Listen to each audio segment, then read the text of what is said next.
So we'll go over, I think we have 43 questions today that are going to prepare you for your second midterm. Second midterm is going to be cumulative, right? So everything that you have taken so far in this class will be tested on the second midterm. And the same would be true for the final as well. All right, so let's get started. The first question, we have a graph. We have domestic supply and domestic demand for a good. Again, we have the price and the quantity. The first question is, if we assume that the world price for this market is $2, with trade, what is going to happen? Okay, so let's first see what's going to happen if we don't allow for trade. What is going to be the equilibrium price and quantity in this market? Quantity would be, so without any trade, the market will be charging a price of 4, and the quantity would be 300. All right. Now we know, though, that the world price for this market is $2. All right, so we're here, and we allow for trade. So what's going to happen then? What do we have here? At a price of 2, what is the quantity demanded? 100. Quantity demanded at the price of 2, this is the demand curve. So the quantity demanded, if the world price is $2, the quantity demanded in this market would be 500, and the quantity supplied would be 100. All right? Okay, so which one of the following is true then? Would this country export 400 units? Is that true? No. Would the good be sold at $4 in this market? No, because the world price is the relevant one here. Would there be a shortage of 400 units in this market? No, because we allow for trade. So the only one that's left is D, which is that this country will import 400 units. Right, because the quantity demanded is higher than the quantity supplied, we would need to import. If it were the other way around, then the country would be an exporter. All right? Okay. So the correct answer here is D. Okay. If the world price of this good is 5 per unit, what are the gains from trade? All right, so now instead of 2,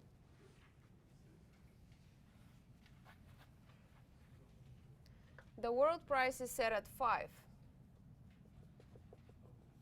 All right. First of all, what's going to happen? Is this country going to import or export goods? Export. And how many units would export? 200, right? Because at $5, the quantity supplied is now 400, and the quantity demanded would be 200. So we'll have extra supply that we're going to export then at the price of $5. All right, the question is, what are the gains from trade?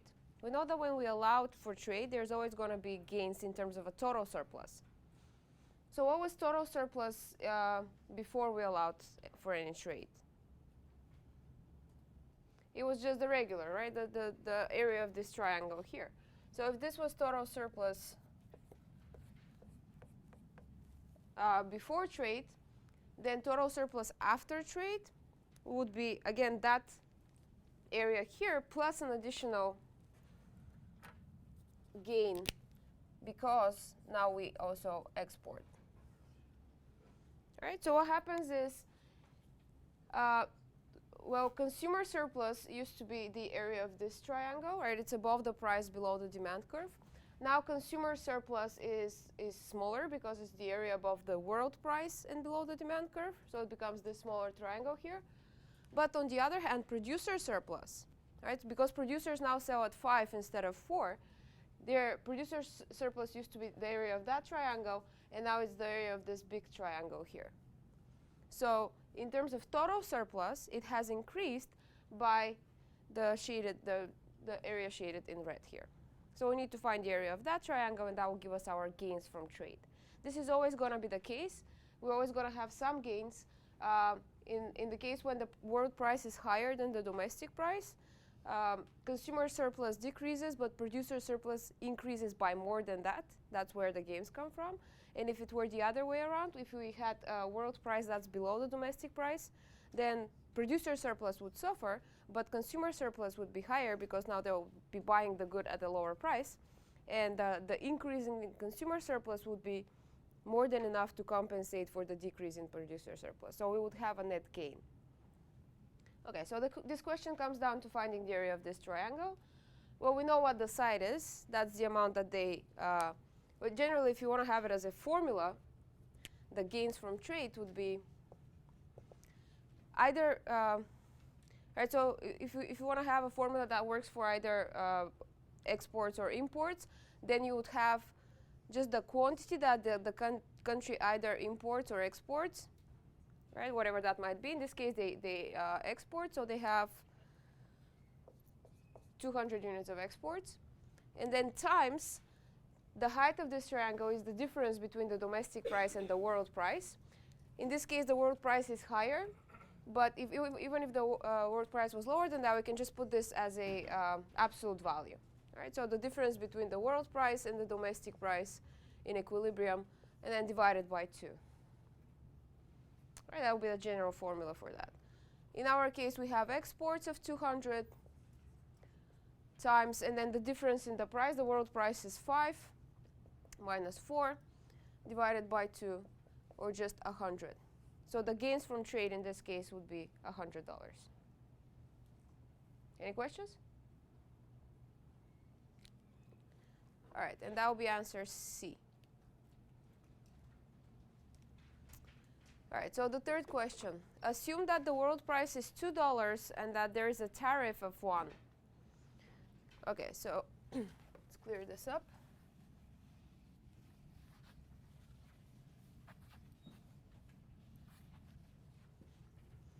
Okay, so now again, the world price is $2. But there is a tariff of $1. So what does the tariff do? Increases the price. So instead of $2, now the price would be 3, right? The world price plus the tariff. And what is going to happen in this case? What is quantity demanded? At a price of 3, we have quantity demanded of 400. And quantity supplied is 200. Okay, so there's more demand than supply because the price is, even with the tariff, the price is still lower than the domestic price in equilibrium. So what does this country do? They need to import, right, because there's more demand than supply, and they're going to import 200 units. So that would be answer A, right?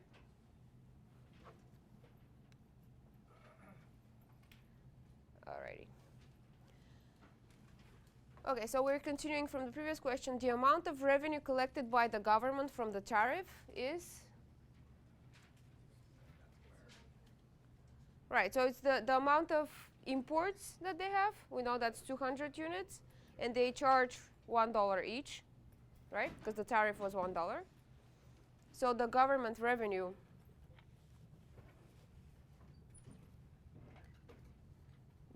from the tax from the tariff would be the quantity imported times the tariff, and in this case it's 200 times 1, or $200, which is answer B.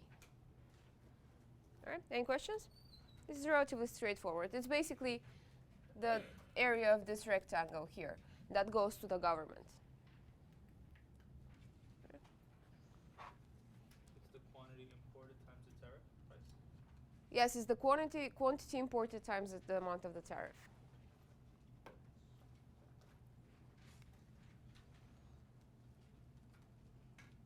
All right. What is the deadweight loss caused by the tariff? Okay, so when we have a tariff, we're going to compare the total surplus after the tariff to the total surplus before it was imposed, but trade is still allowed. So the base case is trade is allowed, and the good is sold at the world price. What is the total surplus then, and how does it change after the tariff is imposed? Okay, so before the tariff, we know that total surplus would be, well, all right, so before the tariff, if we allow for trade, the world price is $2. Producer surplus would be below the price above the supply curve. So producer surplus would be that area here. True? And then consumer surplus would be basically the area of this whole triangle here. Keep going. Right, this whole area. So total surplus would be the sum of the two. Now, after the tariff, what happens? So producer surplus is still this. Consumer surplus, no, sorry, producer surplus is, I don't have enough colors. Okay, so after the tariff is imposed, producer surplus then becomes this whole triangle. Consumer surplus is the area, again, below the demand curve, above the price, but the price is 3 now after the tariff. Okay? So the difference between the two would be this trapezoid here. However, in total surplus, we also include what the government gets. Right? So that part here is also part of total surplus. All right, so the imposition of the tariff is basically causing us a decrease in total surplus that equals the area of those two triangles here. Right, that's the area that used to be a part of total surplus when we didn't have the tariff, and now we lost it since the tariff has been imposed. So we need to find the area of those two, add them together. All right, so at a price of 2, we had supply of 100. Now the price is 3, so supply is 200. Therefore, this side would be 100. Right, and those are right triangles. And then what is this side? This is the amount of the tariff, basically. Right? And this would be, with a price of 2, we had quantity demanded of 500, and after the tariff it's 400, so the loss here is again 100, and that side is also 1. Right? This is the amount of the tariff. So the deadweight loss would be 100 times 1 divided by 2, which is the area of each of those, plus the same thing. Those are equivalent triangles. So it turns out to be $100. Do they always have the same area? The question is, do they always have the same area? No, they don't necessarily have to have the same area. Depends on the slopes. Okay, so the answer here would be D. The deadweight loss is $100.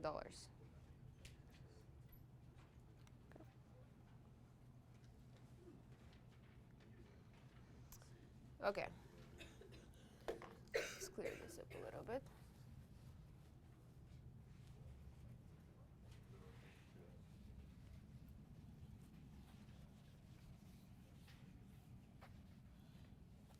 Okay, so now what we have is again a world price of $2, and we have an import quota of 200 units. Right? That means that we can only import 200 units of that good, and after that, imports would be forbidden, so the rest of the demand would be picked up by the domestic supplier again. So what happens in this case is the world price is $2, right? Now from the first question, we know that the demand exceeds the supply at $2 by 400 units. So we needed to import 400 units. However, here we have a quota of 200. So the supply for the first 100 units would be picked up by domestic suppliers. Then we're going to import, but we can only import 200. So from 100 to 300 units, we're going to have imports. Where is that? Here. Right. And then after that, again, domestic supply kicks in, because there's no more imports allowed. And to see the effect of that would basically be a shift in the supply curve. Starting from this point, we would need to draw a line that is parallel to the domestic supply. And whenever that line intersects the domestic demand, that's the equilibrium point. That's the total quantity that will be sold in this market. So this is 200 units away, so just pick another point that's 200 units away from the supply. And if this was 300, then 500 would be the other point. Where is it? Here.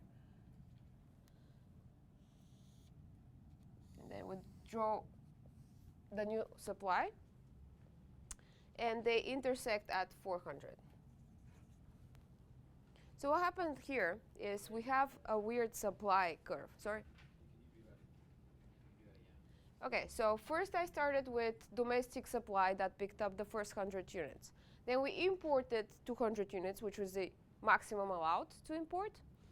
From that point, domestic suppliers are going to give you the good, all right? But they're not going to sell it for $2 anymore, because they have no competition, no reason to do so. So the slope of the supply curve would be preserved, but it will start at this point now. All right, so just pick 2 points that are 200 units away from the supply. Right? This is 200 units away from the supply, and then I pick another point, find what's 200 units away from that, and I draw a straight line between the 2 points. That will give me the new supply curve. But the supply curve in this market then becomes the following. In the first 100 units is the domestic supply. Right? Then for the next 200 units, it's the imports. And then again, domestic supply picks up the rest. Right, so that's the supply curve in this market.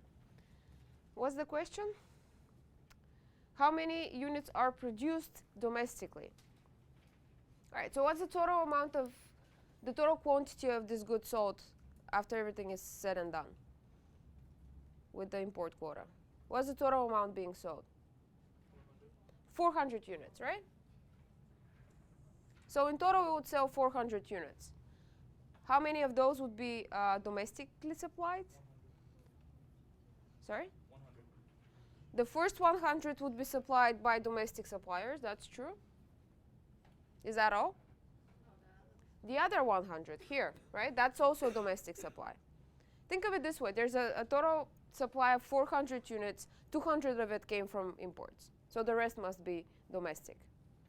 All right, so domestic suppliers would give you 200 units of this good. A question? I have a question. Could this apply to all these types of questions, but we figured out that the country imports 400 units, and it said that there's an import quota of 200 units.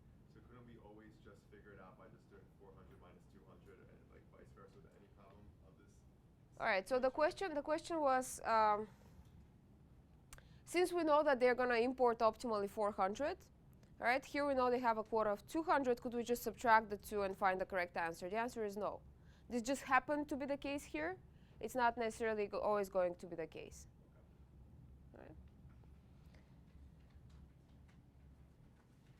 Okay, so the answer here would be.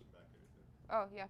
Could you just draw like a new line at $3 because that's what the import quota would just be 200, and then where that line intersects the supply curve would be 200? Could I just have drawn a line at. Because there you're importing 200, right? And now where the new price intersects the supply curve is 200. Yes, I could have done that. That's true. But I need to. That's exactly what we're doing here.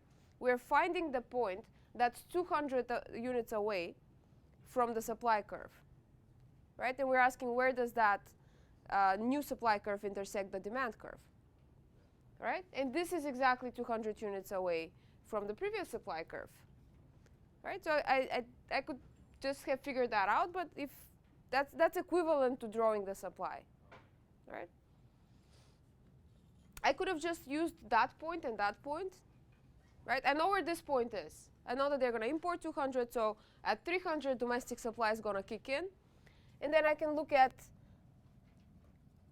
at this point of the supply curve, what's 200 units away? Well, it's here, so the straight line that connects the two is my new supply. And it happens to intersect the demand curve at exactly that point of 400. So I could look straight down, quantity supply is now 200 too, like on the x-axis. If you go straight down, the quantity supplied is 200. I'm not On following. the first point, where right there, I go straight down, 200. Yes. Is that just a coincidence? No, that's exactly the quantity supplied by domestic suppliers. He's asking whether the fact that this point is exactly at 200 is a coincidence. It's not. That's the amount supplied by the domestic market, and the rest of it is picked up by imports.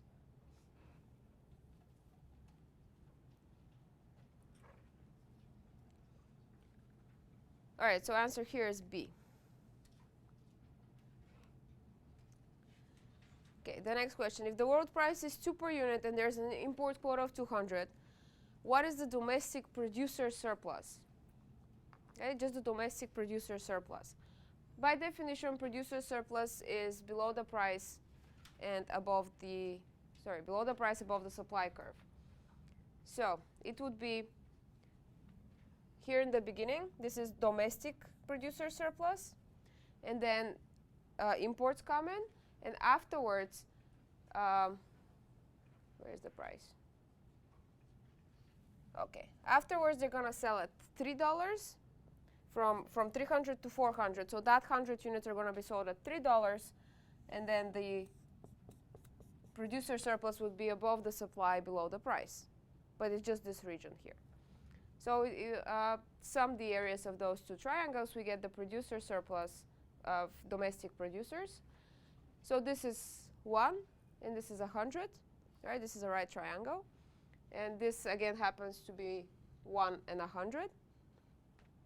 So it's exactly this. Right? So producer surplus, in this case, of domestic producers would be 100 times 1 divided by 2 plus 100 times 1 divided by 2, or just 100.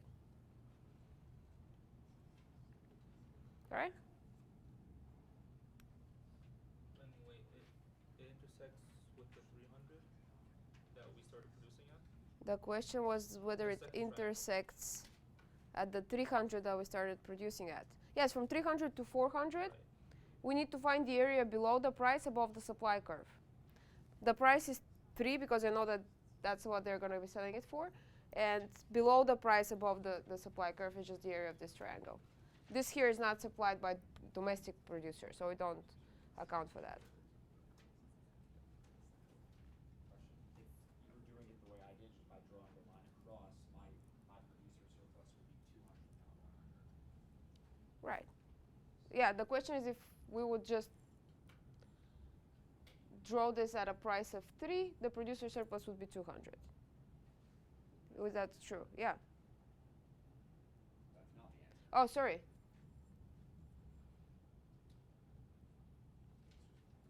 Oh, the producer surplus would be 200, but it's not. Yeah, that's true. That would not work out in this case, because then it would be, what is it, 200 times 1? Yeah. Because you are adding, right, because you're adding an area here, because you're assuming that the first 100 units are going to be sold at 3. When you do this, you're assuming that the first, all the units would be sold at 3, but they're not. The first 100 are sold at 2, the next 100 are sold at 3. That's why the difference is there. All right? Yep. How about consumer surplus? It's a good question. Let's see where consumer surplus is. So it's below price, above, above the price, below the demand curve. Where is it? All right, so from 0 to 300, the price is 2. So it would be this area here, and then this area over there. All right, so it would be the trapezoid here, and then the little triangle there added to it. That's with the import quota. Sorry? That's with the import. That's with the import quota, yeah.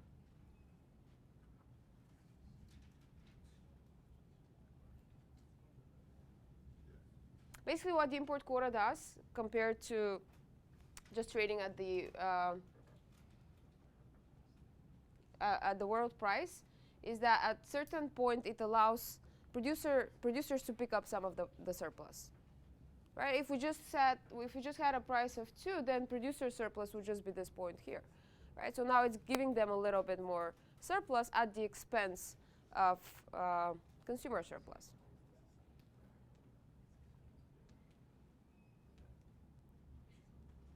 All right. Okay. So this is a different story.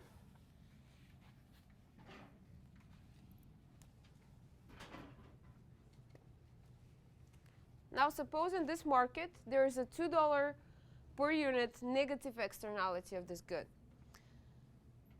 What is total surplus without any government intervention? Okay. So what is total surplus in this market? Well, we know that without any government intervention, we're going to be at the price of 4 and quantity of 300. So we can find total surplus there. Total surplus will then be the area of this triangle. All right.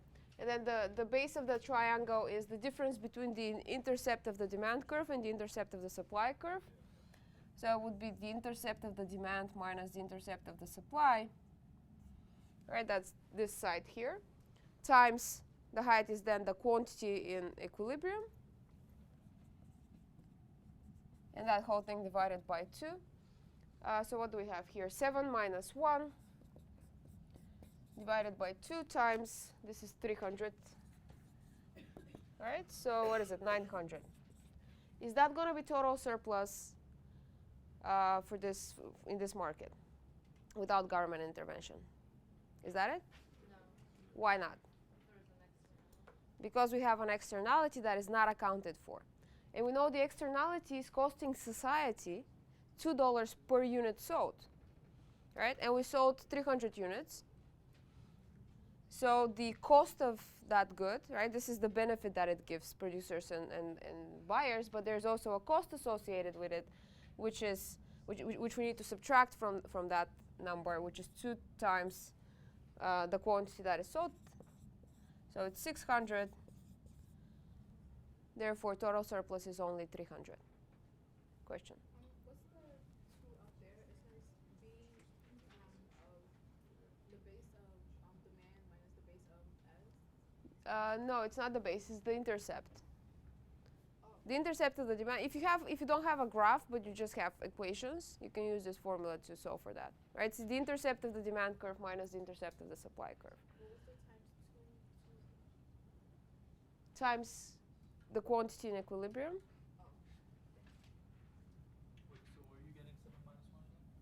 Where am I getting 7 minus 1 again? What is the intercept of the demand curve? Oh, 7. Okay.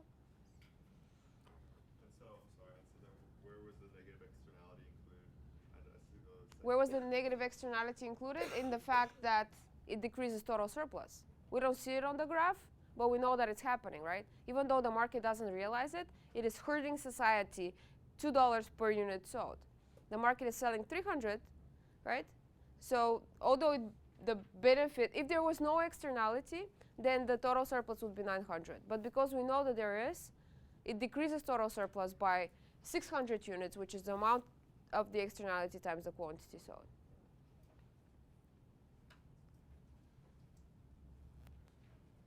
All right, so the question, the answer here is B, 300. Okay, now the same scenario. Suppose that there is a 2 per unit negative externality associated with this good. What is total surplus if the government implements the socially optimal tax? Question? We go back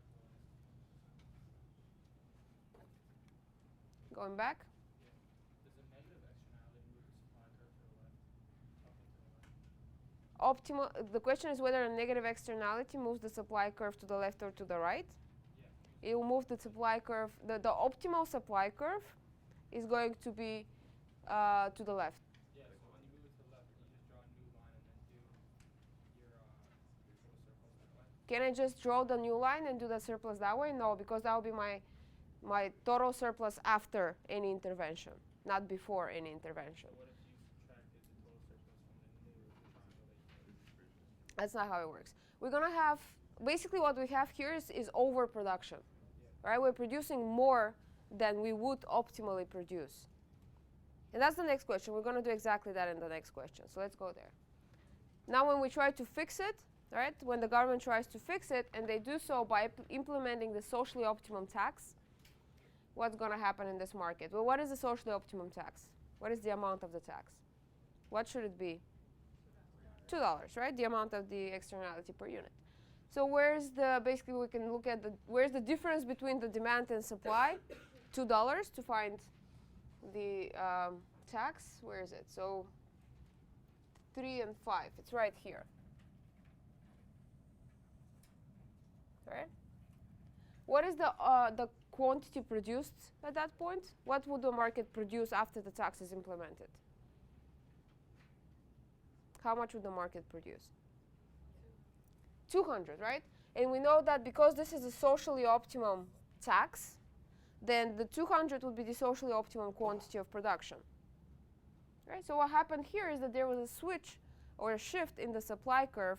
Supply should be lower than it is, right? Because suppliers are imposing a negative externality on the market without realizing it.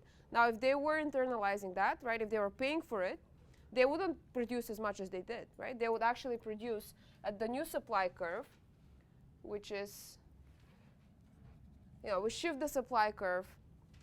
The difference, the horizontal, the vertical difference between the two should be, between the two curves should be 2. All right. So that will be the socially optimum supply curve, and then we arrive at the socially optimum quantity. And now, what is then total surplus once that is implemented? Now I have the correct market, right? I have the market as it should be. And then total surplus in this market with this demand and supply, well, I have production of 200. The price should be 5 here, right? And what happened? What is total surplus then? Well, it's the area of this triangle, right? And then the intercept of the demand curve is, so again, the total surplus after the intervention would be 7 minus, now the supply curve is shifted by 2, right? So the intercept of the supply curve is now 3 instead of 1. And the optimum quantity is also different. It's 200 instead of 300. Divided by 2. Now that's my total surplus after the intervention. Do you think it would be higher or lower than before? Higher. Okay. So what is it? 400. And before what it was 300.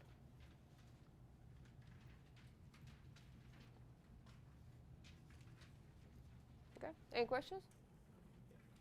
Yep. So basically, after the tax, instead of costing them $1 to make the product, it's costing them $3.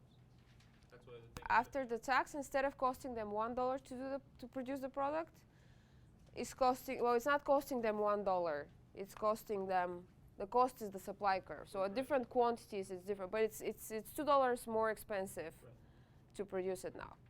That's why we shifted up. That's why we shifted. Yeah. Question? Is the optimum tax always going to be whatever the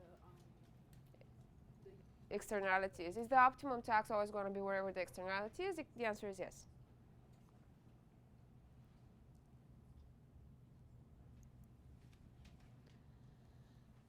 All right.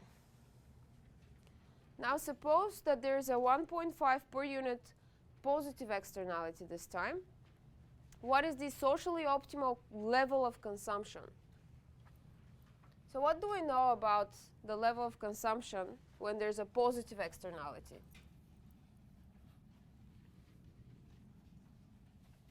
We know that without any intervention, we will be here at 300. Is that going to be optimal?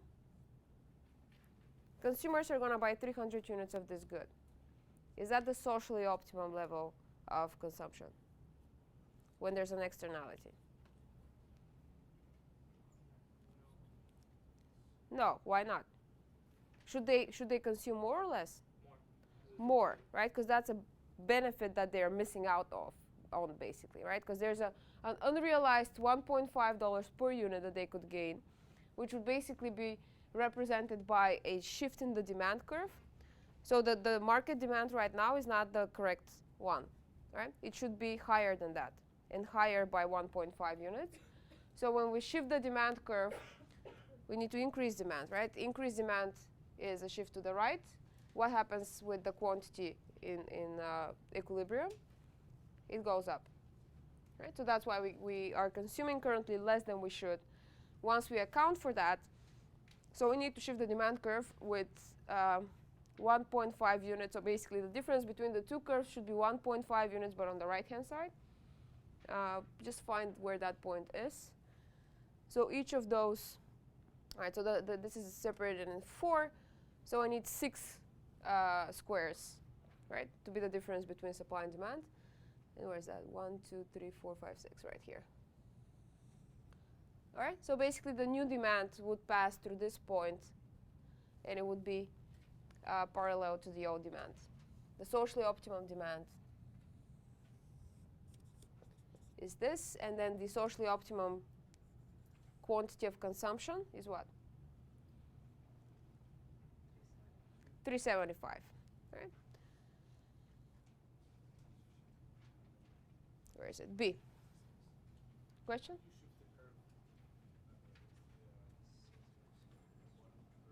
Can you speak louder, please? What? Can you speak up? Yeah, how did you shift the curve up? You just shifted up How do I shift the curve up? You shifted up $1.50 or? Well, the vertical distance between the two should be $1.50. That's what I did. So just pick any 2 points, find what's $1.50 above them, and connect the dots.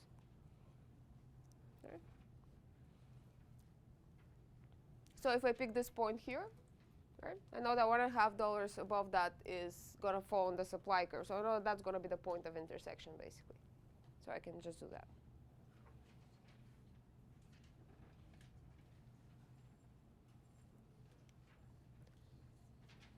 All right.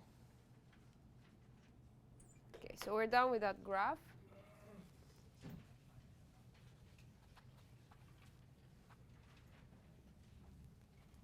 Okay.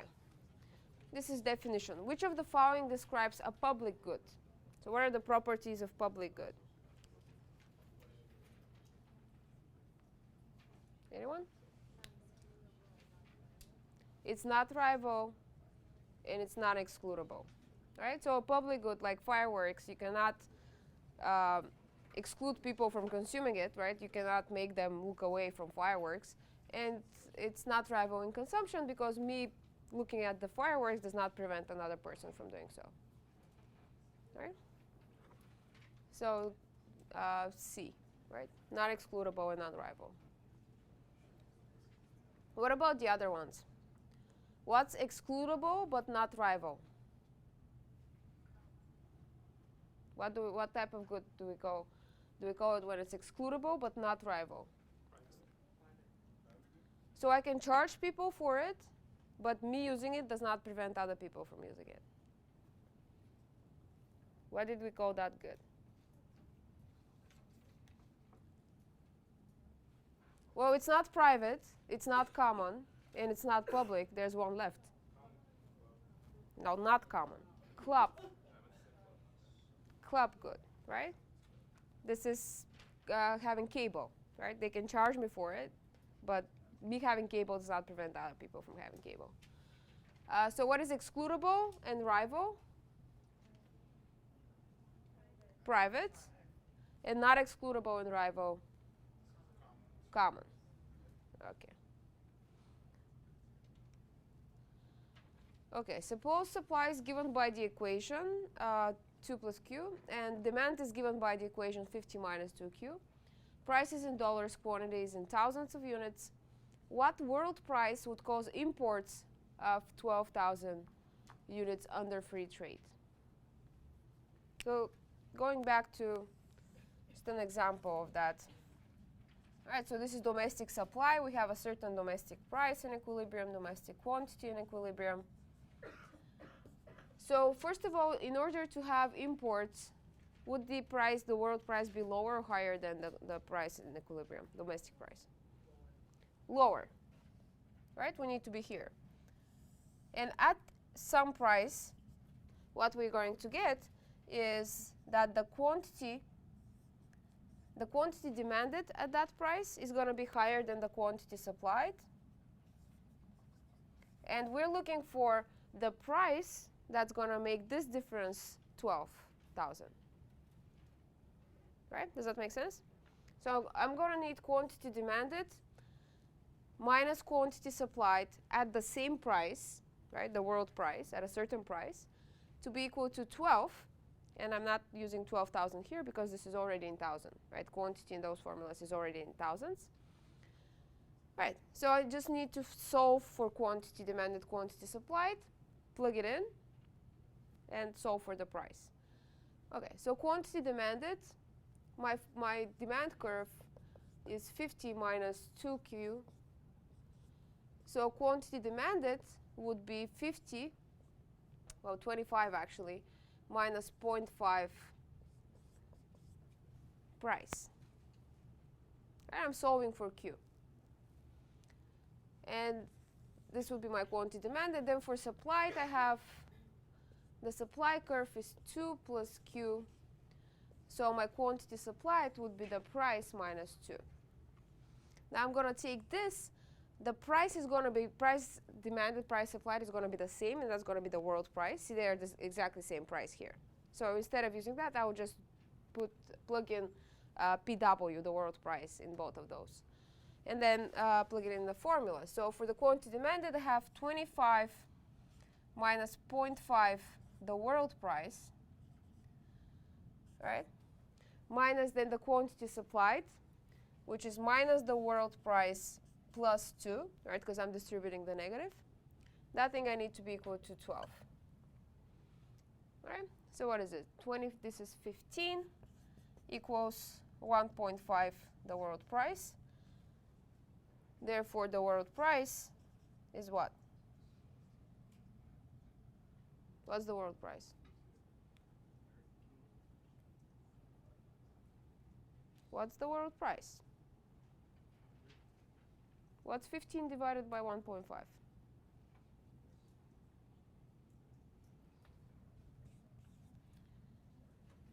All right. So that will be answer How did D. you get 25 minus half q from the 50 minus 2q? How did I get 25 minus half Yeah. P, you mean? Half. Yeah. Well, I solved for Q in the first in the demand equation. All right, so when you solve for Q, then you have 2Q equals 50 minus P. Then I'm going to divide both sides by 2 to get Q by itself. And then I get 25 minus 0.5 P.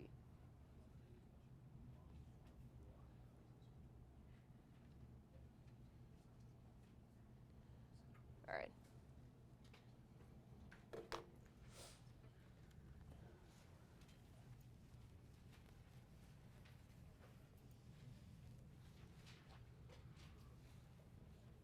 Okay, so I have 4 firms. And these are long-run costs, long-run total costs of those 4 firms. At each quantity, what is the total cost, right? And as quantity goes up, what happens to total cost? Which firm has economies of scale over the entire range of output? What's the definition of economies of scale? What needs to happen so that we can say that this firm is experiencing economies of scale?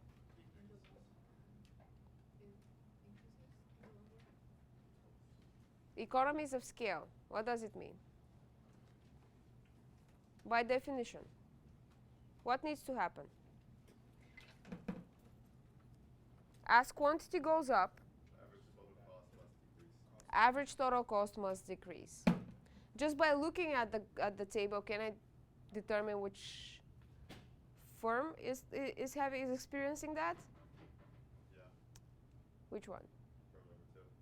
How do you know that?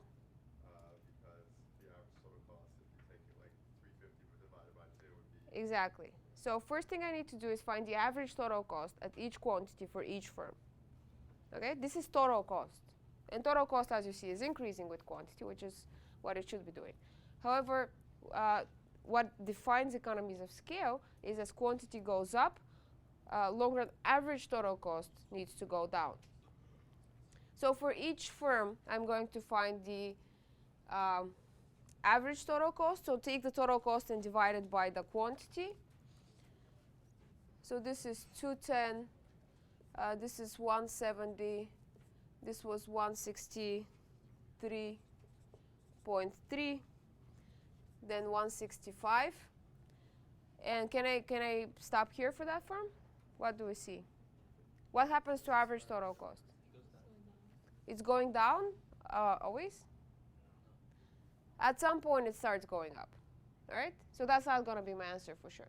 I need a firm that has, it says that has economies of scale over the entire range of output. So for all 7 units of output, I need to see decreasing average total cost. So this one is not going to be one of the answers for sure. Then the second form I have 180, 175, 170, 165, 160, 155, and 150. Does that work? Yeah. All right, so 2 for sure is going to be one of the answers. So it's either, well, actually, I think I'm done here, right? It's only C. 1 I know for sure is not the correct answer, right? And I know 2 should be part of it. So right now I can say that it's C. But just for the sake of argument, let's look at what happens with the other ones. Here I start at 120, then 125, then 130, 135, 140. This will be 145 and 150. What kind of firm is firm 3? What is it experiencing? What do we call this?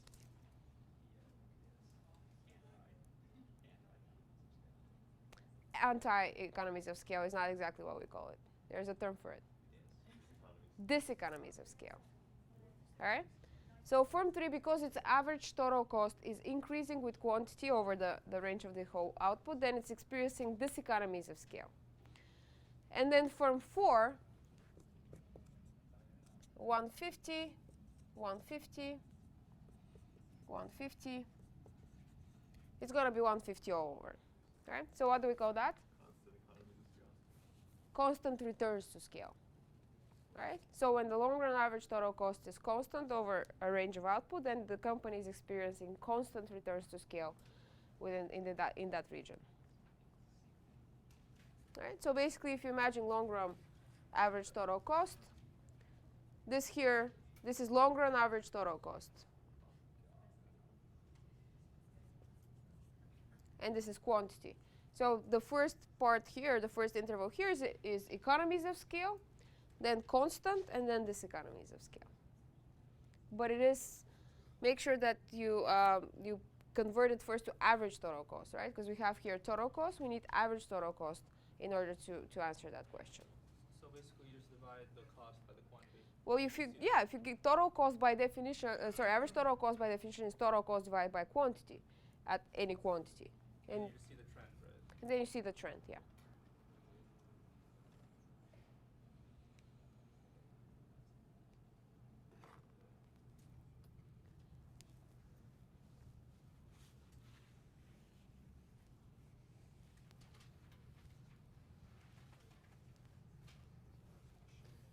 I'm afraid you can't see that, but I'll read it out. So there are 4 homes along a circle which surrounds a small plot of land. The land currently has no trees.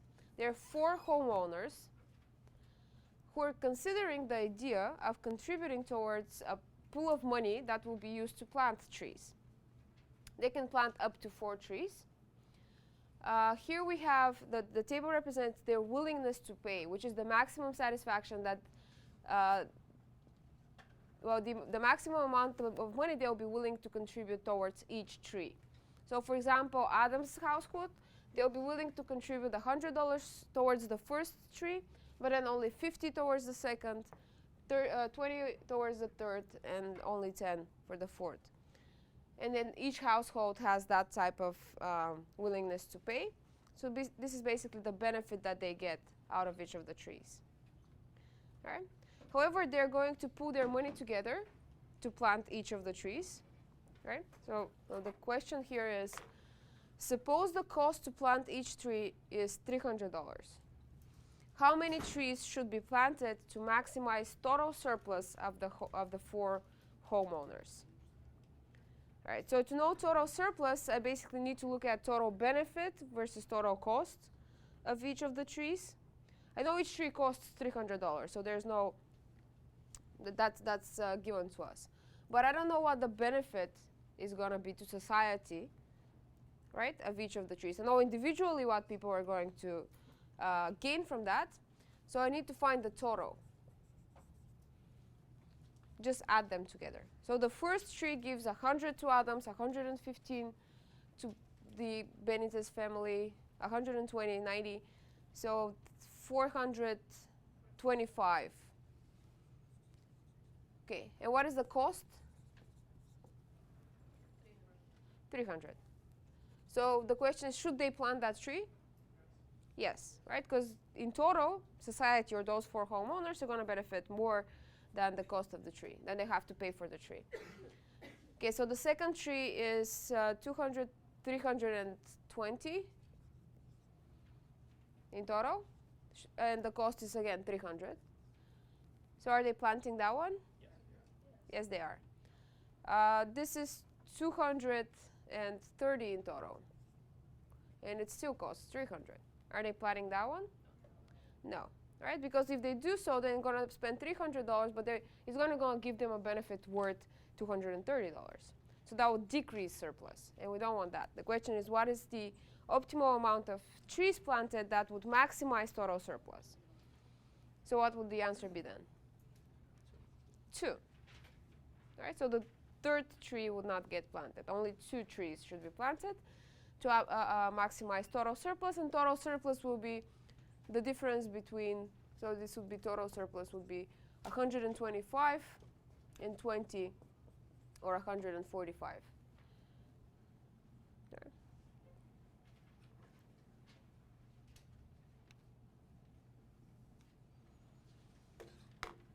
All right.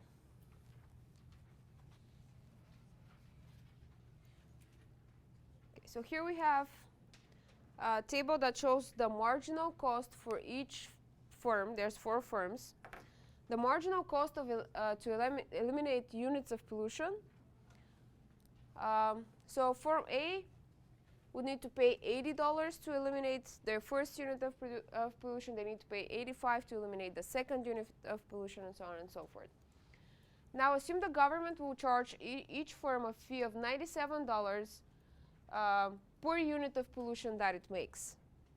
Okay, so the firm is faced with the following choice. Should I eliminate that unit of pollution myself, or should I just pollute and pay the government $97 for doing so? Okay. The question is, how many units of pollution would the firms eliminate themselves at 97 per unit in total?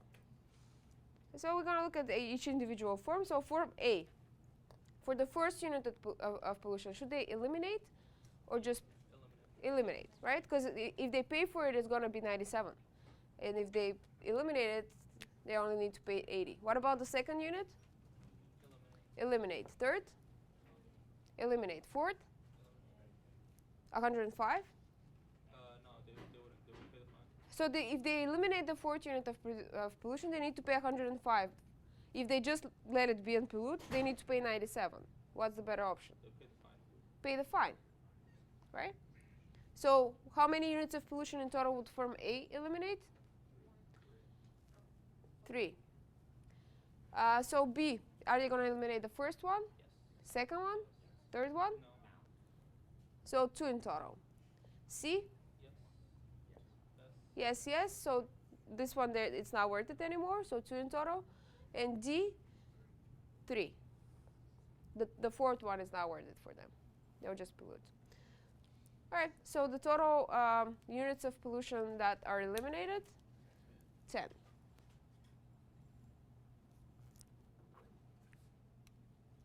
And that's A.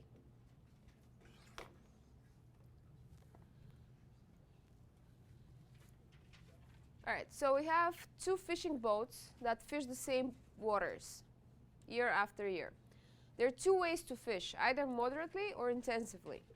If both of the boats fish moderately, then the population is steady and each boat's profits are medium.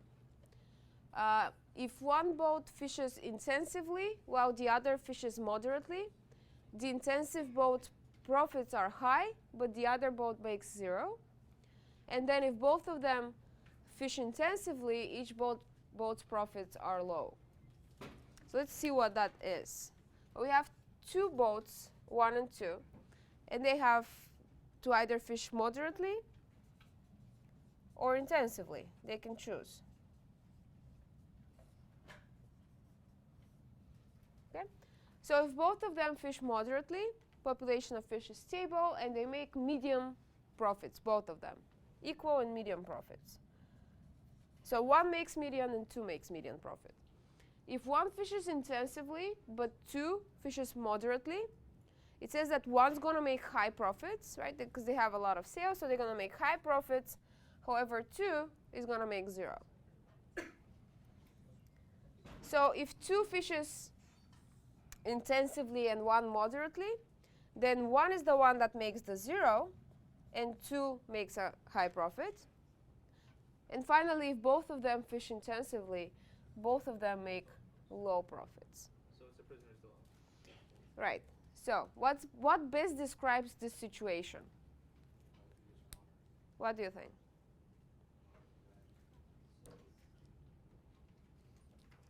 Okay, so is this a common resource problem? Do they have a common resource? Yes, right? Because the fish is non-excludable. The fish in the pond is not excludable, and it's rival, right? The rivalry comes from the fact that if one fishes intensively, there's nothing for the other one, right? So there's a common resource problem. Is it a prisoner's dilemma? Yes. Yes. Well, there you have it. Is it also tragedy of the commons? Right? That's the result of having a common good. So the answer would be D. What's a prisoner's dilemma? Well, it's a game. It's a game-in-game theory, where if 2 individuals, or if the 2 parties can coordinate their actions, they're gonna arrive at a socially optimal outcome. Basically, what's best for both of them. But because they use individual rationality, they make their own choice. They end up choosing the option that is the worst socially optimum one, pretty much. Worse for, well, not the optimum outcome. Because of individual rationality, they choose what's best for them in each case, but once they do that, they both end up worse off. So in that case, if you look at this, what is the socially optimum outcome? For both of them to fish moderately. And what's going to happen because they don't coordinate their actions? They both get low, right? So instead of both of them getting median profits, they're both of them going to end up with low profits. And this is because they don't look at the picture like we do and decide what's best for everyone. What they do is individually, so let's take a look at this from the point of view of person 1. Right? So what they see is, they're asking the following question. If 2 fishes moderately, right, if they decide to do so, what's my best action? Well, they're comparing their profits. So given that 2 is here, what I can do is fish moderately and get M, or fish intensively and get high. Right? So what should I do? Intensively, right? That gives me more money. Then, on the other hand, if 2 is to fish intensively, what's my options? I can either fish moderately and get nothing, or fish intensively and get low at least. So what should I do? Fish intensively. And then we end up with fishing intensively as what is called a dominant strategy, which is basically a strategy that is true no matter what the choice of the other person is. And if you reverse the 1 and the 2, the rationing is going to be exactly the same. The rationality is going to be exactly the same. So what's going to happen is both of them would have a dominant strategy of fishing intensively. And if both of them fish intensively, we know they end up here. Right? Is a common resource problem and a tragedy of the commons the same thing? Pretty much, yeah.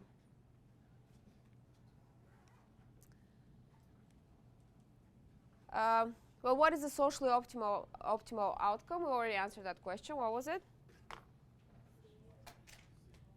To fish, both of them fishing moderately.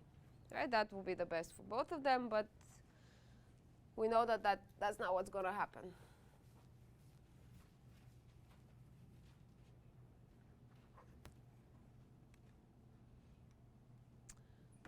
All right. Suppose there's a very small country with linear supply curve. There's 2 linear domestic demand curves, D1 and D2. both demand curves result in the same domestic equilibrium quantity. So let's draw this. So we have supply, and we have two demand curves. Resulting in the same equilibrium quantity means that they cross the supply curve at the same point, right? D1 and D2. And I know that D1 is more elastic than D2. More elastic, what does it mean, flat or steep? More elastic. Flatter, right? So D1 would be flatter than D2. And I'll just draw them. Doesn't matter how you draw them, just the picture helps you figure it out. So this is the first one. And this is D2. So this is the steeper one is the one with lower elasticity. And D1, the flatter one, is the one with higher elasticity. Now the question is, if the world price does not equal the domestic equilibrium price, which of the following statements is correct? And the statements are about the gains from trade. So there's going to be world price that is either lower or higher than the equilibrium, and the gains from trade, are they going to be larger for D1 or for D2? Or it's going to depend whether the country is an importer or an exporter. All right, so let's see what's going to happen. Just look at the two scenarios. Let's first start when the world price is below the domestic equilibrium, so we're here. All right, so this is the domestic equilibrium. Then we have a world price that's lower. What does it mean for the country? Are they going to be importer or exporter? Export. You sure? What did you say, sorry? The world price is below the domestic price? Importer. Importer, right? Because demand is going to be higher than supply. All right. Now, what do I know is, I know the gains from trade, right, would be the increase in total surplus compared to before trade was allowed. So let's look what happens in the two, with the two demand curves. If I'm under D1, okay, if that's my demand, then my total surplus before trade is area of this triangle, and my total surplus after the trade, after trade is allowed, is this becomes producer, and then this whole thing becomes consumer. So the gains from trade, we know, would be the, for D1, would be the area of this triangle here, right? I'll use black. So these are gains from trade when the country is an importer under D1. Under D2,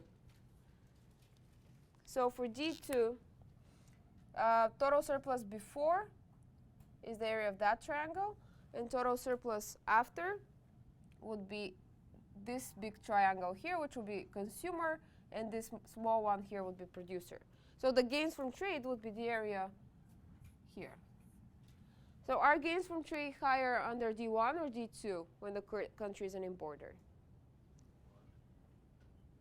D1, right? Because D1 is this whole triangle, and D2 is only, the gains from trade are only the red one.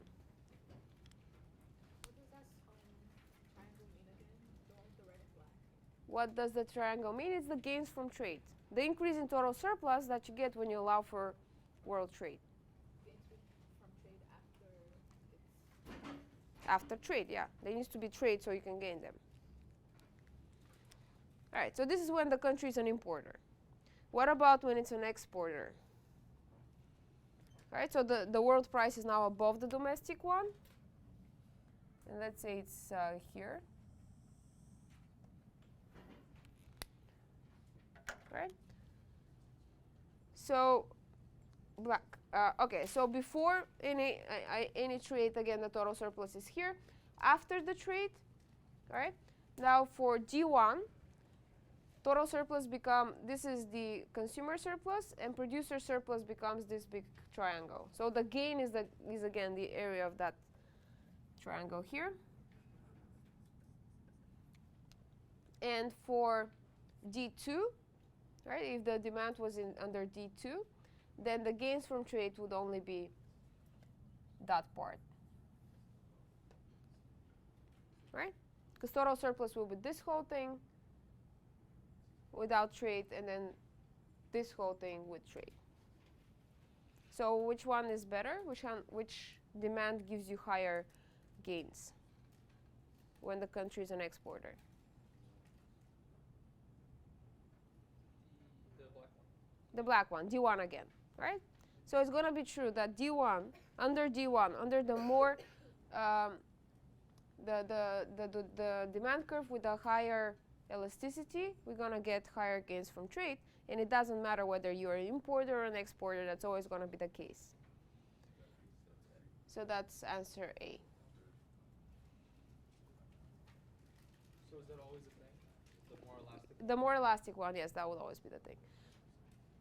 And I mean, we are looking at it in a graph that's pretty general, right? I mean, we don't have any particular numbers. So if that works on a random graph, it will work. It will be a general rule. And it comes from the elasticity, of course, because the gains from trade are the difference in prices and the difference between the domestic price and the world price, which is going to be the same, right? We're assuming the same world price for the two curves. And then the only thing that makes the gain from trade higher or lower is what is the difference between the new quantity demanded and the quantity supplied.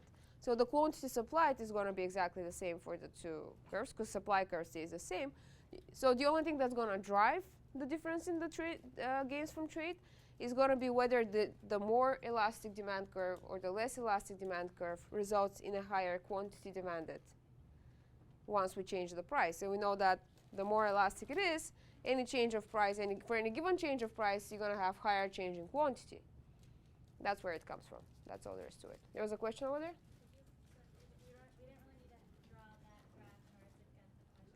No, we don't need to draw the graph to get the question. If you know the general idea of elasticity, then you can just answer it straight away. But the graph helps in reasoning if you're not really sure.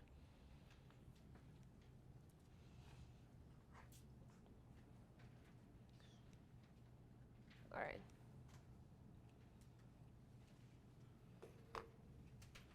Okay, so we have, again, domestic demand and domestic supply. Suppose no trade with the rest of the world is permitted. What will be the producer surplus in this market? This is regular general idea of a market in equilibrium. What is producer surplus? Well, the equilibrium quantity is 300. The equilibrium price is 12. So my producer surplus is below the price above the supply curve. So it's that area over here. Producer surplus in terms of a formula would be the price in equilibrium minus the intercept of the supply curve, which is this quantity here, right, times the quantity in equilibrium, the whole thing divided by 2. So I have 12 minus 4 divided by 2 times, what is that, 300? So it's 8, 4, 12, 1200. Right, so producer surplus would be $1,200.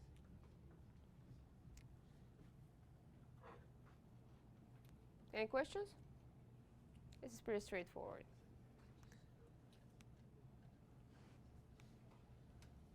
Now, if free trade is permitted, which of the following statements is correct?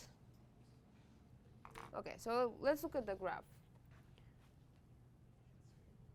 We have here an equilibrium price, domestic price of 12, and the world price we're given is 16.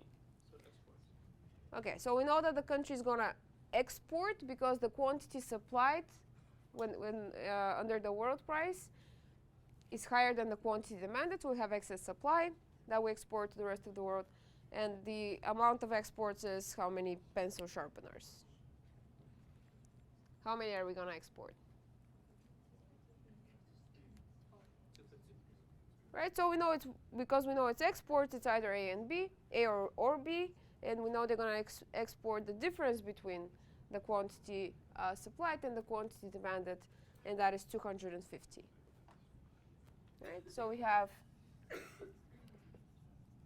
exports 250 pencil sharpeners, so that's answer B.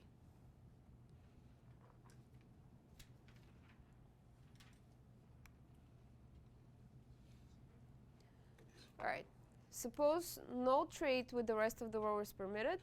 If the government imposes a tax of less than $20 per unit, who pays the highest tax incidence? All right, so forget about imports exports. We're just general market with in equilibrium.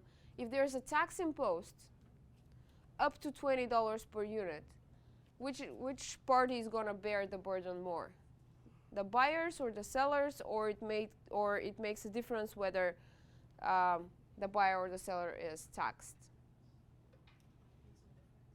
It makes no difference, right? We know that for sure, right? We know that no matter who ends up paying the tax, the buyer who the tax is levied on, either the buyer or the seller, the tax incidence doesn't change. They're gonna share the burden anyway, right?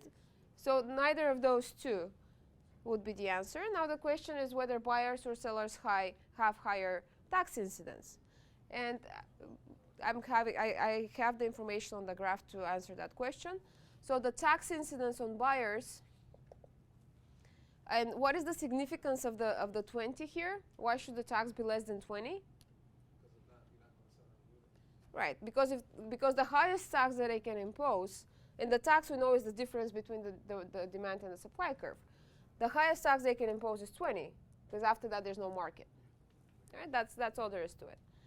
But I know that the tax incidence on buyers, which is basically the percentage of the tax that the buyers are going to pay, it would be the ratio, right? It would always be the ratio of this towards it divided by the total.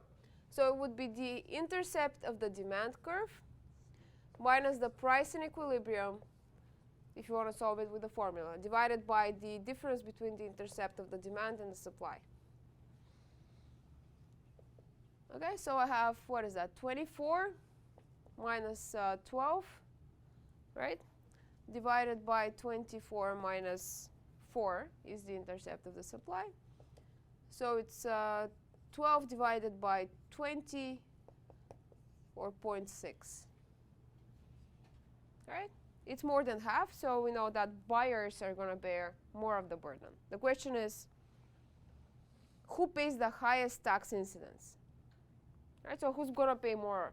Who's going to end up paying more of the tax? And we know it's going to be buyers who are going to pay 60% of whatever tax is levied, and sellers are going to pay 40. Yep. You compare the surplus at 20 and then use that. So at 20, the consumer surplus is a lot less than the producer surplus. So the buyer. Do you compare the producer surplus at 20 at $20, yeah. to the Consumer consumer surplus at 20? Because the consumer surplus is a lot less than the producer surplus. The consumer surplus is a lot less than the producer surplus. That's not true. At 20. At the price of 20? Yeah. No, this is not. 20 has no part in this. 20 just says it's not the price is 20, the tax is 20. All right? Oh, And the tax is the difference between those two curves, right? So this part here would be 20. Right. The fact that it should be up to 20 is because if they charge more than 20, there's no market anymore. Nobody would trade. All right?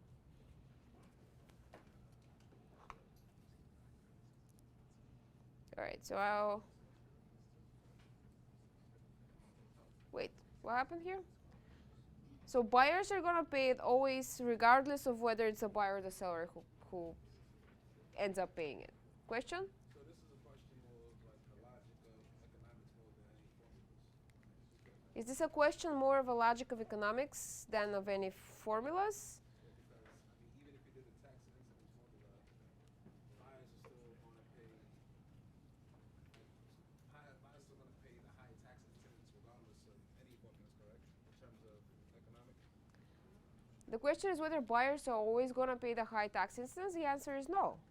It depends on the relative slopes of the supply and the demand curve. There might as well be the case where the suppliers pay more of the tax than buyers.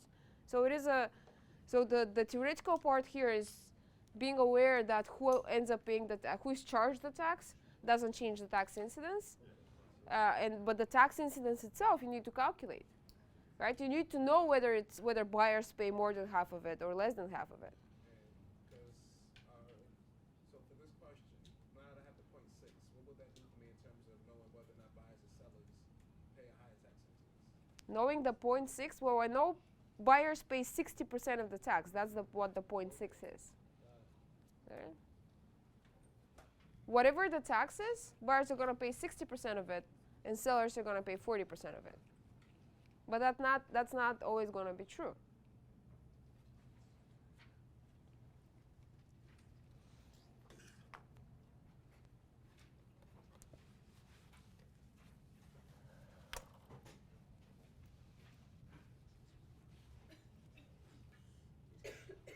All right. So we have two countries, Japan and Korea, and they can choose between producing cars and airplanes. All right? And I'm given here the number of hours needed to make one of those in each country, and then also the quantity that they can produce in 2,400 hours. Okay? So the first question is, Japan should specialize in the production of which good? Cars.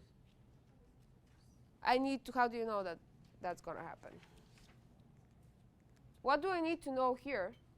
You said, how do I know that? Is that the less time it needs to make one car, then the more to specialize on that one product. Since it's only 1 hour, this only takes 1 hour. This would be what we call an absolute advantage.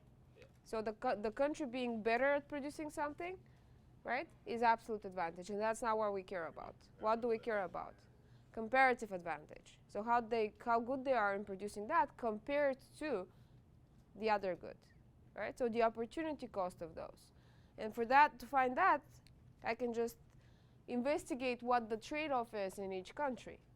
So for Japan, if they have 2,400 hours of production, what they can do with those 2,400 hours is either produce 80 cars or 16 airplanes. So the trade-off there, right, is 80 cars or 16 airplanes.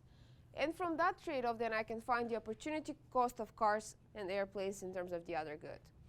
So one airplane is then going to be, right, if I divide both sides by 16, it's going to be 5 cars, right? And one car is 0.2 airplanes. I'm going to do exactly the same trade-off for Korea. In Korea, you have either 48 cars. You can produce either 48 cars with those numbers with those hours, or 16 airplanes. Right? Therefore, one airplane is 3 cars in Korea, right? It's the equivalent of 3 cars, and then one car is 0.33 airplanes. Okay, so now that I know the opportunity cost of those goods in each country, then I can say which country has the comparative advantage in what. And the question is what Japan should specialize in, which is, in other words, asking you what they have a comparative advantage in. What does Japan have a comparative advantage in? Now looking at the numbers. Cars, right? Because the opportunity cost is lower. So it's cheaper to produce cars there.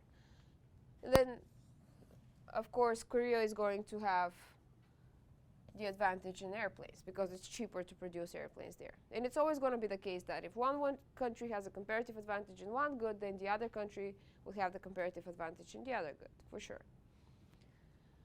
All right, so what should Japan specialize in?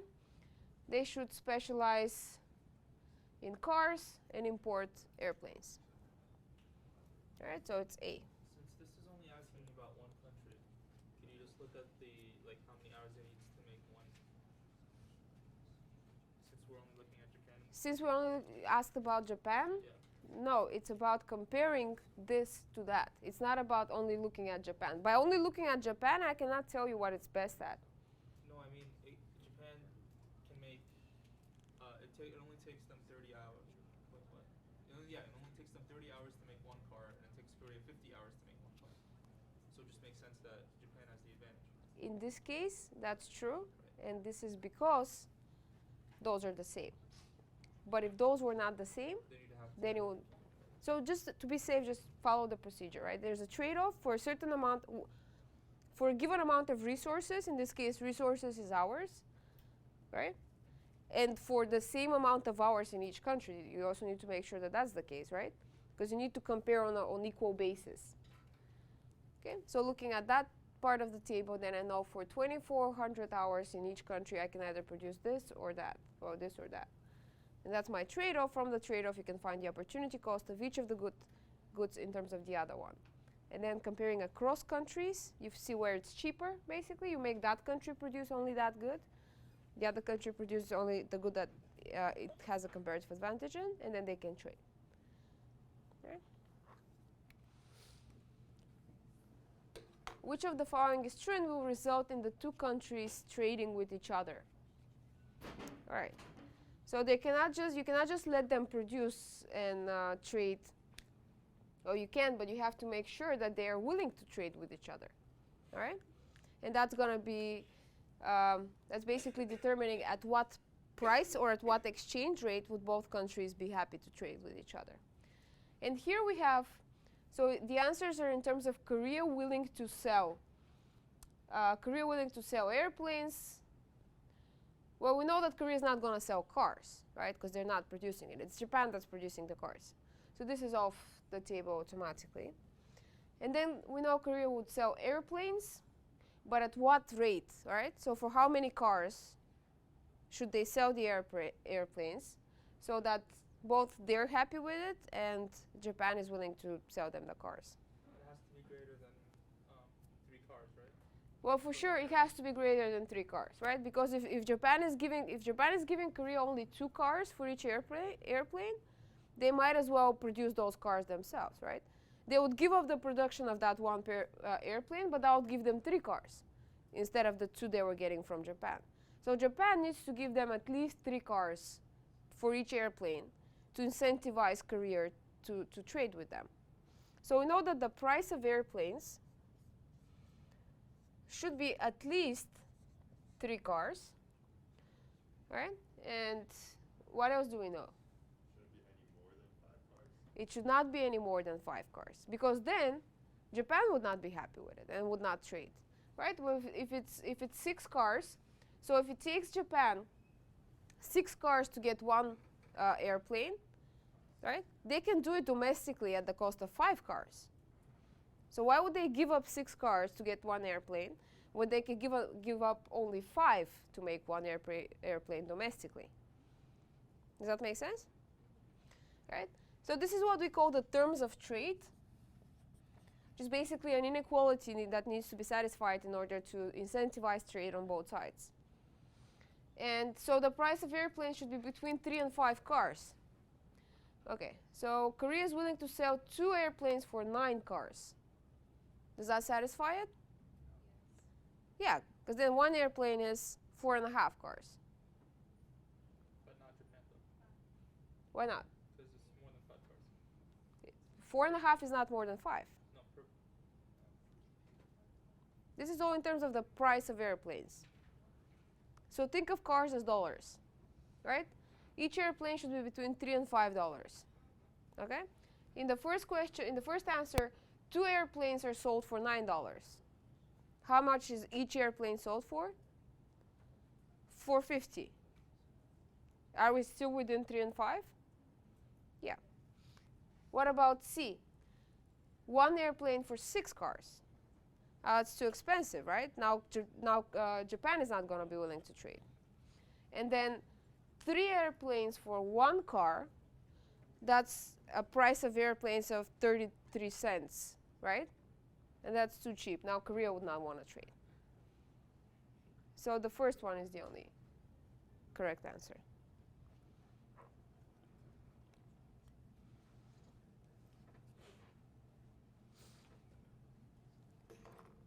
Okay.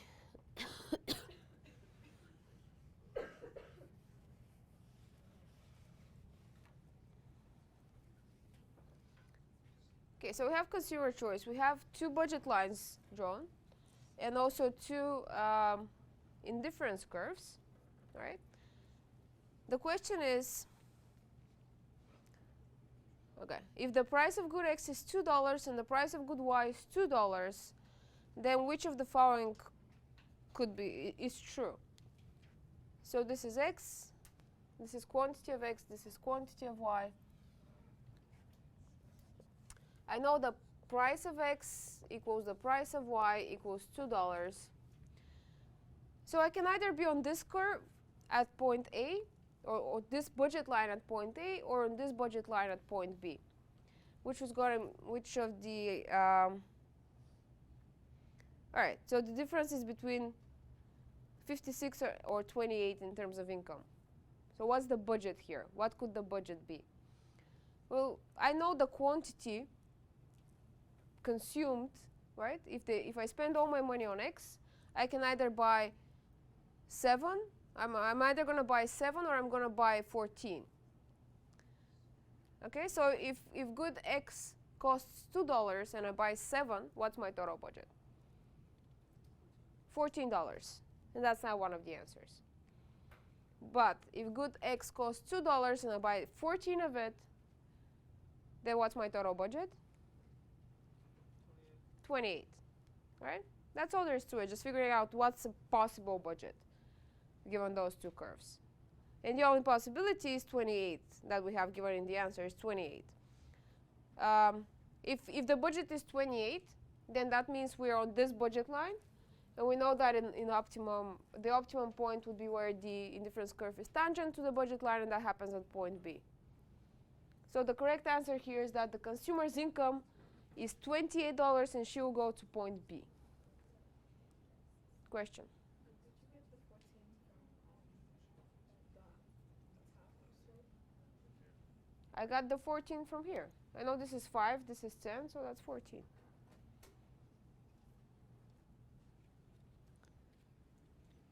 All right, so if there was an answer there, another correct answer would be, because this is 7, right? And if the prices are 2, then my total budget could have been 14. That would have put me on this budget line and at point A. So there's an answer there. Total income, consumer's income is 14, and she will go to point A. That will be also correct. Okay?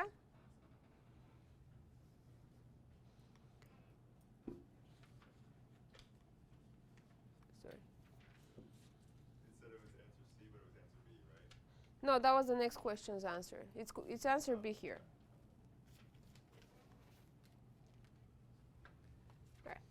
So again, the same plot. If the consumer was at point A and then moves to point B after changing the price of Y, then we can conclude, and the question is about whether the goods are normal or inferior. Right? So they moved from A to B. Okay? What happened then is the quantity. It's not the question is not about substitutes or complements. It's about normal or inferior goods. Right?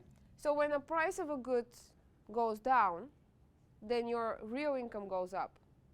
Right? It's like a shift in income. You have more money to spend now because this thing is cheaper.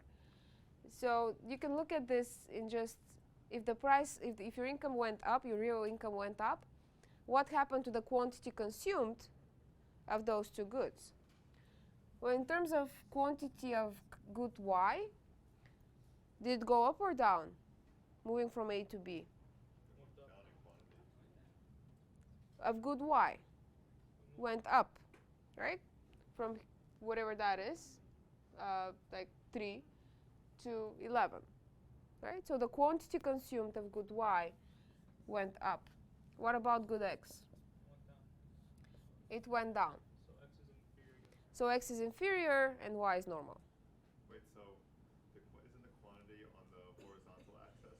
There's quantity is on the both horizontal and vertical axis. This is just the quantity of Y, and this is the quantity of X, right?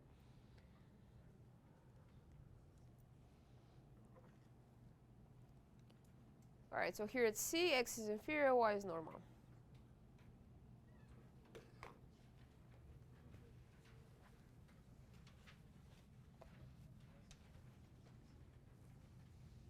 All right, suppose the total cost facing a firm is represented by the following equation.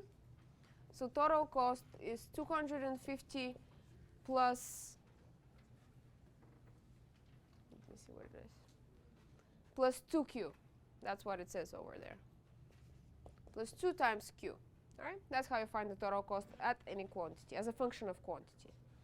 What would the total cost of production be when the firm produces 50 units of output? Just plug in 50. All right, so total cost then will be 250 plus 2 times 50. It will be 350. And that's answer C.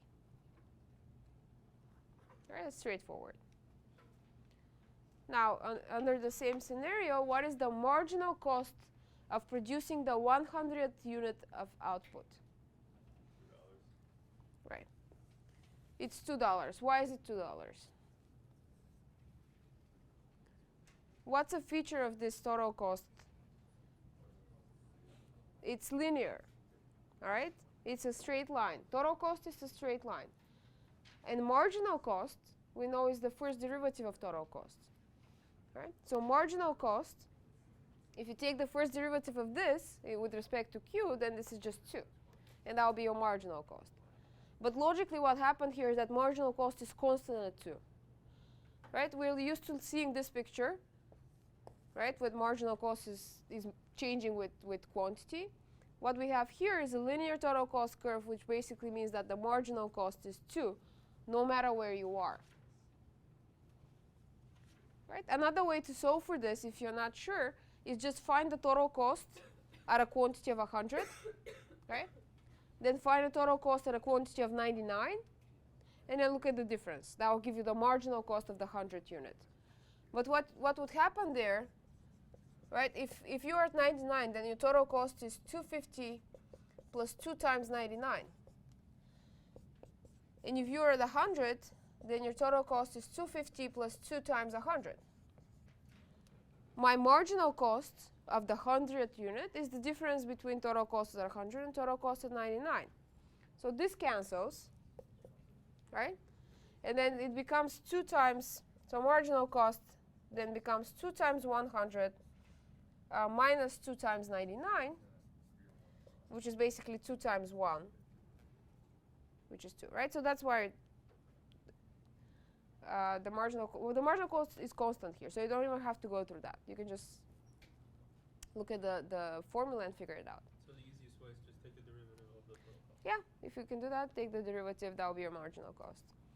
And the opposite is true, that if you have the marginal cost, you want to find the total cost, then you take the integral of that, but you also need to know the fixed cost to add to it, which will come in the next question. So here the answer is A. The next question is, what are the fixed costs facing this firm? What is it? The fixed costs. 250, right? So fixed costs by definition are costs that you're going to pay even if you produce nothing, right? No matter what the quantity, you're still going to pay them. And in our case, if you produce nothing, right, your total cost is 250. But if you produce nothing, there's no variable cost, so the only part of it is fixed cost. So that's the 250 here, which is answer B.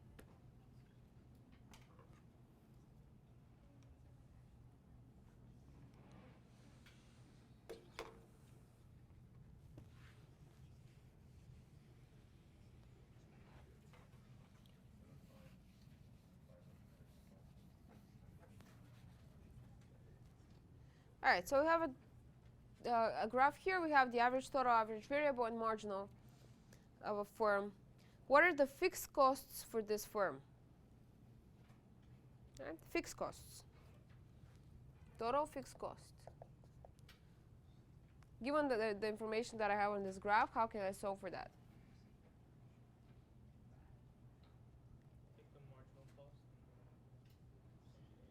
Well, I know total cost is fixed cost plus variable cost, right? I also know that average total cost is average fixed cost plus average variable cost. And I have average total cost, I have the curve. I also know I have the curve for average variable cost. Now those are going to change with quantity, but for a certain quantity, I can find what average total is and average variable is. Hence, I can find what average fixed is. And having average fixed and the quantity, then I can figure out the fixed, total fixed. So you can pick basically any point on this graph that you can figure out what the costs are. What did I choose?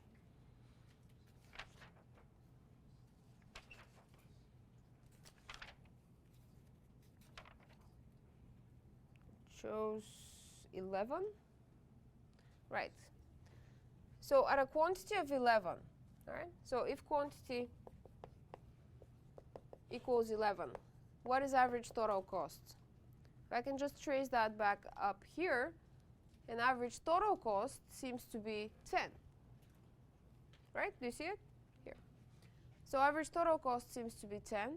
And at a quantity of 11, average variable cost, 5. Appears to be 5. Maybe a little bit above that. It's not very clear, but we'll figure it out. Average variable cost seems to be 5. All right, so what's left for average fixed cost then? Given those two, average fixed cost is 5. So average fixed cost is 5. If quantity is 11, then what is fixed cost? Total fixed cost.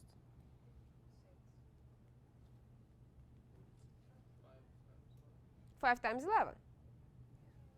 Right? We know that fixed cost is, well, no, let's start here. We know that average fixed cost is fixed cost divided by quantity.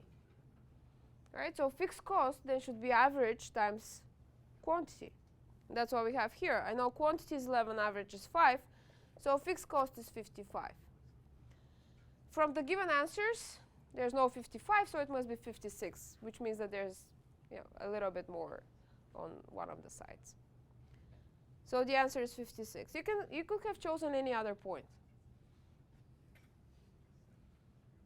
Like 4, for example. You can see that this is like 3.2, and then this is 19, right? So the difference between those two would be my average fixed cost times the quantity of 4. That should give me, again, something similar to 56. And the answers are spread out enough so that you cannot get, just by rounding up, you cannot get the wrong answer. Do you have any questions? So this here relied on the realization that at any quantity, the difference between average total and average variable gives you average fixed. And if you know average fixed and the quantity, then you can find total fixed.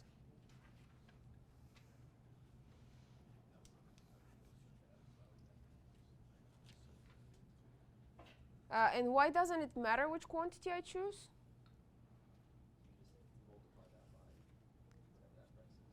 Well, because fixed cost is the same no matter what the quantity is, right? Because it's fixed, so it's the same no matter what the quantity is. The easiest way to do it is actually to look at when the quantity is 0, what's total. But for us, that's really not very visible. Or when the quantity is 1, that would be easy too. But given the graph, just pick any point and compare.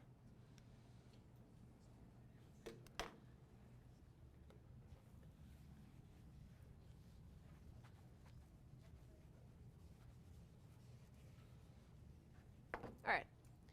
Your value for a quiet classroom is $10. The student who sits beside you values talking to her friend during class at $20. All right? The professor guarantees you the right to a quiet classroom, but they cannot hear when other students are talking. All right? So the professor would not correct the situation by themselves. If the proper conditions are met, what does the closest theorem tells us is likely to be the outcome in this case? So this is what's going on. You have the right to a quiet classroom, but you value a quiet classroom at $10. Your neighbor wants to talk, right? Wants to make a noise, and they value their right to do so at $20. Right? So what you can do is, because you have the right of quiet classroom, you can ask the professor to interfere, right? Or you can talk to your neighbor and figure out another solution. So what's going to happen here? The first answer is you have the right to quiet classroom, so you tell the professor your classmate is talking too much. Are you going to do this? No. Sorry. You pay noisy classmate $15 to stop talking. Are you going to do that? Since you only value it at 10. Right, I only value it at 10. So I'm not going to pay him more than that. Your noisy classmate pays you $15 to continue talking. Yeah. That'll be it, right? Because then your value of him being quiet, him or her being quiet, is $10. They're going to give you 15.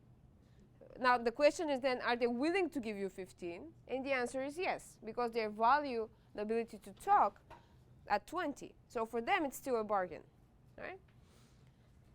Your noisy classmate continues to talk and you say nothing about it. Now this would not happen because you need to have an incentive to say nothing about it, right?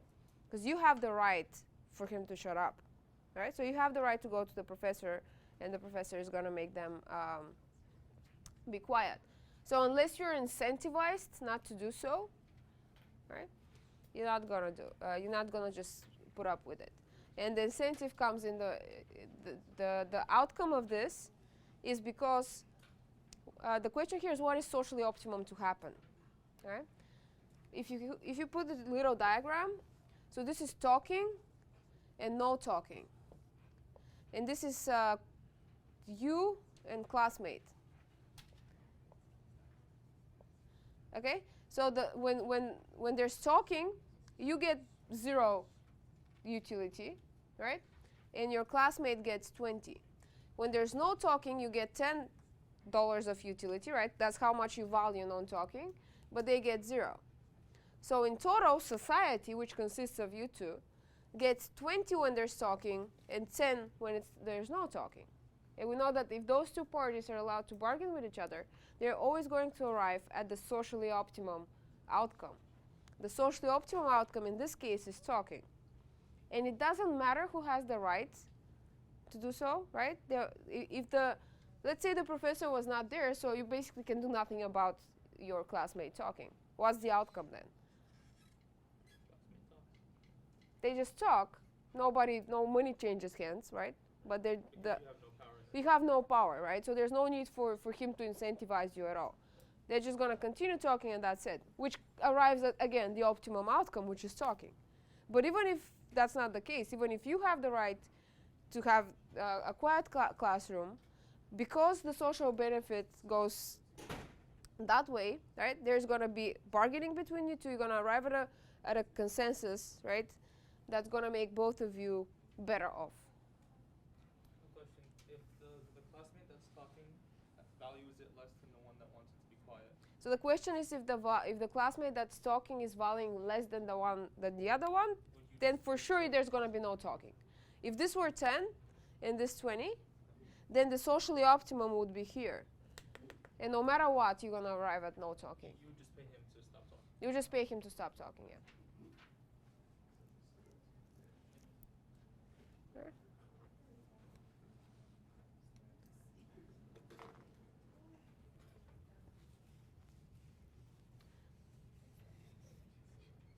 All right, so here we have a country that can either make grapefruits or bicycles.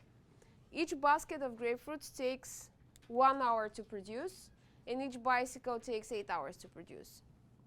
The country has a total of 8,000 labor hours per week available. If G is the quantity of grapefruits and B is the quantity of bicycles produced in a week for those 8,000 hours, which of the following equations is an accurate representation of this country's weekly PPF, production possibility frontier? So let's look at the answers. What I have is, so the quantity of grapefruits expressed as a function of bicycles, or vice versa, the quantity of bicycles as a function of grapefruits. So if I were to draw the graph, If I'm expressing grapefruits in terms of bicycles, then I would put the quantity of grapefruits on the y-axis and then bicycles on the x-axis. And if I'm doing it the other way around, then I would have bicycles here and grapefruits there. Okay? And then we'll see which equation is, there's only going to be one that's right. All right, so I have 8,000 labor hours per week, and each grapefruit requires 1 hour to produce.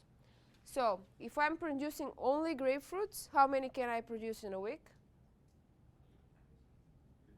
8,000. So I know the intercept, the y-intercept is going to be 8,000 here. And that will be the x-intercept on the other graph. Right? What if I only produce bicycles? How many bicycles can I produce in a week? 1,000, right? Because there's 8,000 labor hours. Each bike takes 8 hours. So I'm here at 1,000. And my PPF, then I can draw as a straight line. So this is 8,000. That means this is 1,000 here. All right, so which of the equations is consistent with either? Both of those graphs are correct, right? But only one equation describes one of the graphs. Let's look at when G is on the left hand, when I'm expressing grapefruits in terms of bicycles. So for both of them, I have 8,000 as an intercept. Is that correct? Yeah, the intercept is 8,000. This one has a positive slope. That's wrong. All right, so that's out. This one has a negative slope, so it could be correct, and the slope is 1 over 8.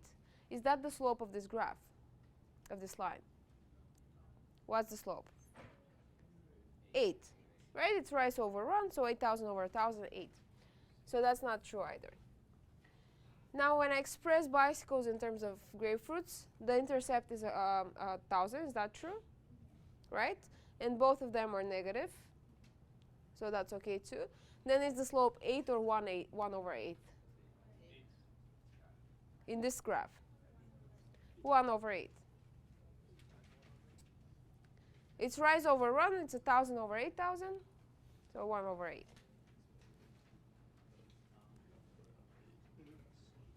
All right, does that make sense?